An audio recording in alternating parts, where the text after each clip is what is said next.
This is the world's most extreme handgun, and this is the world's most extreme handgun bullet. Hard cast, 700 grains. And in this video, I'm gonna work up my first load and shoot it for the very first time.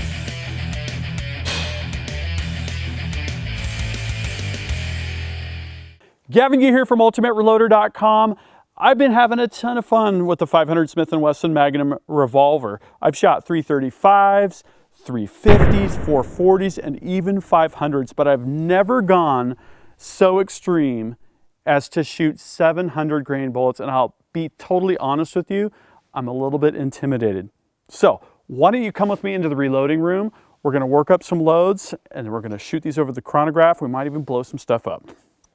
So here we are back in the shop. We are all set to load the 700 grain bullets with 500 Smith & Wesson Magnum. I'm using the RCBS Pro Chucker 5. If you saw my story on 500 S&W Special, this is the same press, the same setup that I've used for that. I also have content for 500 S&W Magnum. I machined some custom spacers that allow me to quickly elevate the powder measure, the seating, and the crimping stations to alternate between the shorter 500 S&W Special and the longer 500 S&W Magnum.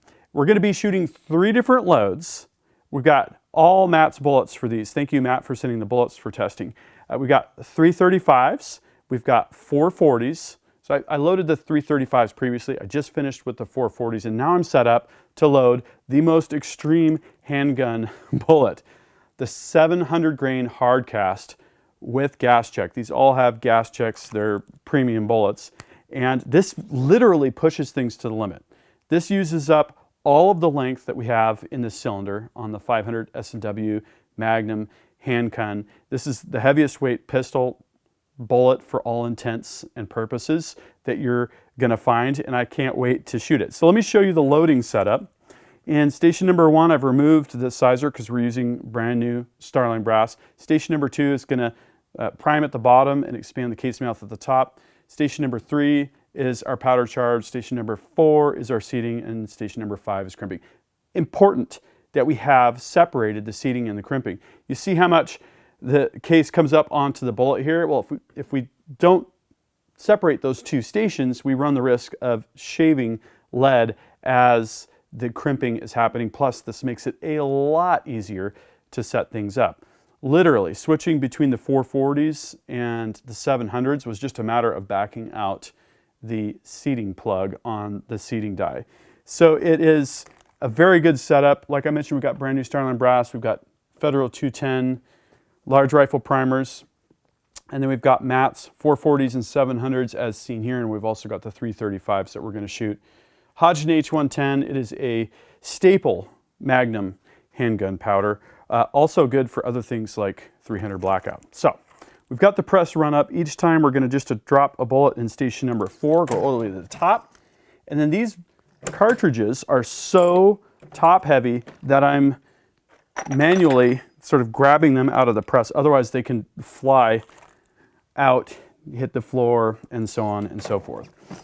So 500 is this is a sipping cartridge. This is not a gulping cartridge, if you want to think this in terms of beer and Scotch terminology.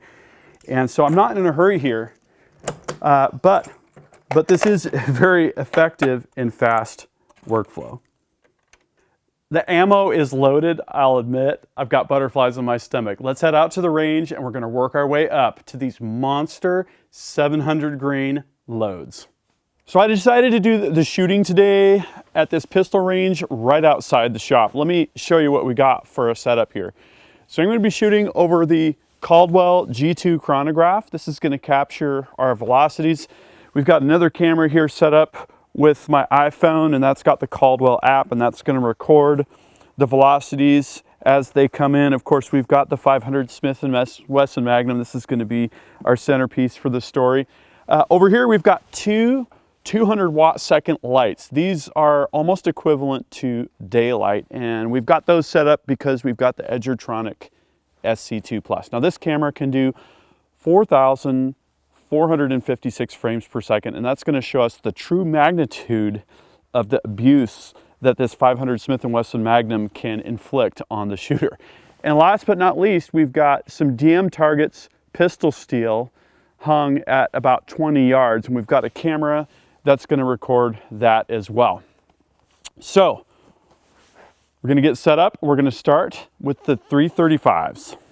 So we actually shot up all of the Matt's 335s. These are actually Hornady 350 grain XTP loads. Let's see how this goes.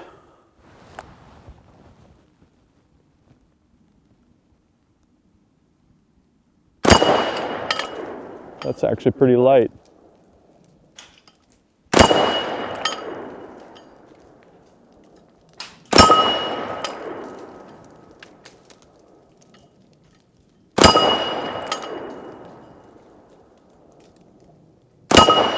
About 900 feet per second. Not bad at all. The 350 grain load is something I could definitely shoot all day. It is very mild recoiling, not hard to get on target. For this particular load, I was using 12 grains of CFE pistol, so it's got the copper fouling eraser built in as well. Overall, a very great shooting cartridge.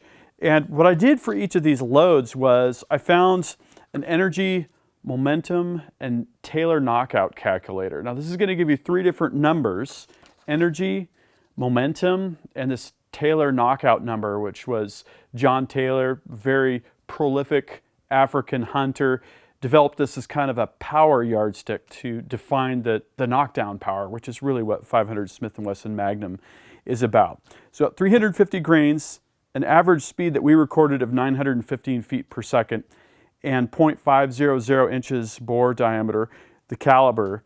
The energy was 650 foot-pounds. The momentum was 45 pound-seconds, and the Taylor knockout number was 22. Okay, so that's some pretty mild stuff. Next, let's take a look at the 440 grain Matt's bullet load. All right, now for Matt's 440 grain bullets, this is when things get real. Let's see what kind of velocities we're going to get here.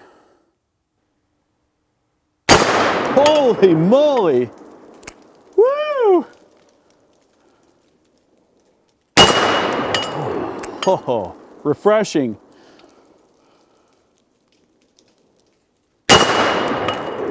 I think we're knocking pine needles out of the trees or something. I hear a bunch of debris falling. Oh. Ooh, a dud. It's a dud. I don't know what happened. We probably didn't seat the primer on that one. This stuff happens. All right, here we go. Holy moly! Whew. That'll wake you up. After adjusting the primer depth adjustment stop and tightening the shell plate, I had primers that were seated correctly to depth. Oh boy, this is when things got real. Those 440 grain loads will knock you down. You can really feel the blast wave blasting out of the muzzle brake. These Matt's 440 grain bullets have bullet lube that's burning and smoke is going everywhere. And the ring of the steel, that DM Targets pistol steel, is very, very loud, and I absolutely love that, but you've really got to have concentration to not flinch under that kind of recoil. And if we look at the energy, momentum, and KO numbers here, we've got the 440 grain projectile, we've got 1,487 feet per second average. That is cooking for a 440 grain bullet. Half-inch bore diameter, that's 2,159 foot-pounds of energy. That is a monster.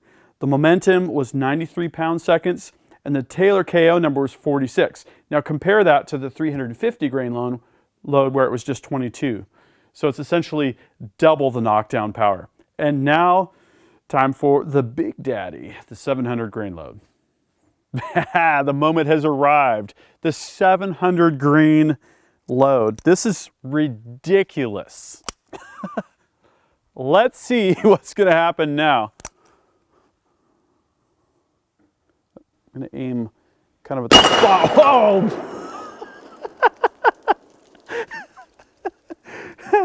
Oh, the smell of the burning lube and powder, that is awesome. That is quite a wallop, I'll tell you.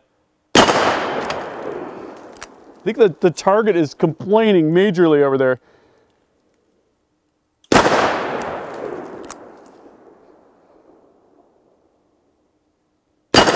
Oh, it's brutal.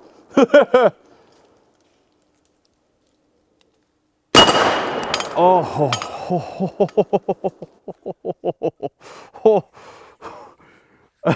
You almost need a shooting glove with these 700s.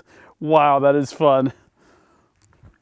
The 700 grain load will punish you, but to be honest, I thought it was going to be even worse. It felt about like the 440 grain load. Here's the trade-offs that you have going on. You have a larger powder charge, 36 grains of H110 for the 440, and we had 24, 25 grains of powder behind the 700 grade projectile. So we've got more mass in the bullet and we've got less powder charge behind it. That netted out to feeling roughly equal. But I will tell you, they shot quite differently. With the 440, I could hold center of mass on the steel, and with the 700, I had to aim low to be on target because of just the tremendous amount of momentum exerted by that bullet. That's the only way that I can think of to describe it. And to look at the numbers, we've got a 700 grain projectile, an average speed of 1,022 feet per second. Now we could push that up a little bit. This was essentially my starting load. So I would expect we could probably get that up to about 1,100 feet per second. But as is, we've got the 1/2 inch caliber, which yields an energy number of 1,623 foot-pounds. And you would expect that because our powder charge went down significantly. So we have lower kinetic energy, but we have higher momentum, 102 pound-seconds of momentum for the 700 grain bullet compared to 93 pound-seconds for the 440 grain projectile. And the Taylor KO number was 51. Now this is very close to the typical Taylor KO number of 53 for a 12 gauge shotgun slug. So essentially you're walking around with a shotgun with a slug in terms of the kind of defensive measures that you can take against a grizzly bear, any kind of game that you're hunting. This is some serious knockdown power, and that was compared to 46 versus 51 for that KO number. So the 700 has different characteristics. Energy is different than momentum. And so if you're walking around in Alaska and you're protecting yourself from a hard, thick-skulled grizzly bear, you might want to go with something like this 700 grain projectile. Although I'll have to say, I think the 440 would do tremendously as well, or a 500 grain projectile. It's going to be right in that same range. So really interesting results when we look at these numbers. I know what you guys are thinking though. What kind of damage will these loads do to an inanimate object? And I decided to just test the 440 and the 700 because those are the two that are going to have the most drastic impact on whatever target that they're taking down. And the first test we decided to do was to just roll a log in front of the high-speed camera and to shoot it with the 440. Let's take a look at that 440 first. It entered from the one side, and then we saw a bunch of mud and dirt that was caked onto the backside fly off. When we examined it later, it didn't even penetrate the log. A little bit disappointing. So then we decided to follow that up with the 700 grain load. Again, I took aim. I was standing down low, squeezed off the round, had to aim a little bit low to get into the log. But again, the bullet entered from one side, bunch of debris flying off the back side of the log. It did not penetrate this log. For the second destructive test, we decided to line up a couple cinder blocks. Now with 2 cinder blocks in series, that's 4 different concrete chunks for the bullet to go through and to shatter. So I couldn't wait to see what was going to happen here. I knelt down on the ground on my knee and I took the shot with the 440 grain projectile, and it absolutely obliterated that first cinder block. But when the bullet was through that first cinder block, it did not have enough energy to penetrate either the first or the second partition in that second cinder block. So that made me wonder, okay, what's going to happen with the 700 grain projectile? Now here we had a couple mishaps. Again, I was telling you, there's so much momentum that you get a lot of muzzle flip, even with the compensator ports that are built into the top of the barrel. So the first shot didn't even hit the target. The second shot hit it really high, kind of skimmed across near the top of that front partition, blew that off, and then it essentially skipped over the backside, so it wasn't really a very good test. Okay, so now I'm aiming almost a full cinder block below the cinder block itself, took aim and shot the second time, the third time actually, since the first was a miss, and that caused complete destruction, again, of the first and the second partition. But there wasn't enough energy, there wasn't enough momentum left to do any damage to that rear cinder block. And this is, sort of the first set of tests I've done exactly like this. So I don't really have much to compare it to, but it was a ton of fun. It's always fun to blow stuff up, and I'm looking forward to doing more tests like this, perhaps a pine box test and eventually ballistics gel as well. Overall, I cannot imagine a better day at work. That was so much fun. I've got to get this 500 Smith & Wesson Magnum revolver out on a more frequent basis because it always puts a smile on my face. And here's something interesting is if you run your finger over the surface of this target, you can feel little indentations where the 700 grain bullets hit. But overall, I'm really impressed with how this steel held up to this brutal task. And if you want to know more about DM targets, d-mtargets.com. He's got rimfire targets. You saw my KYL rack and the spinner that I just did a video on. He's got pistol targets like this one and centerfire targets. Also, another thanks to Matt's Bullets, mattsbullets.com, for providing the hard cast lead bullets that we used for this particular story. Good times. Also good to get the RCBS Pro Chucker 5 out. This is a tremendous press for this type of loading. I had fun. I hope you had fun watching the video. If you did, please give it a thumbs up. Also, what do you think? Are you shooting 500 Smith & Wesson Magnum? What are you shooting? What kind of targets? What kind of loads? Drop a comment and we'll start a discussion. And make sure you're subscribed with notifications. Lots more of this kind of content coming up. Also, if you click on that first link in the video description, I'll have a link to this momentum, energy, and KO calculator that I used to produce the different evaluation numbers for these loads that we shot. Got Ultimate Reloader shirts in the Ultimate Reloader store. I'm on Patreon. Thank you for watching. Until next time, happy shooting and happy reloading.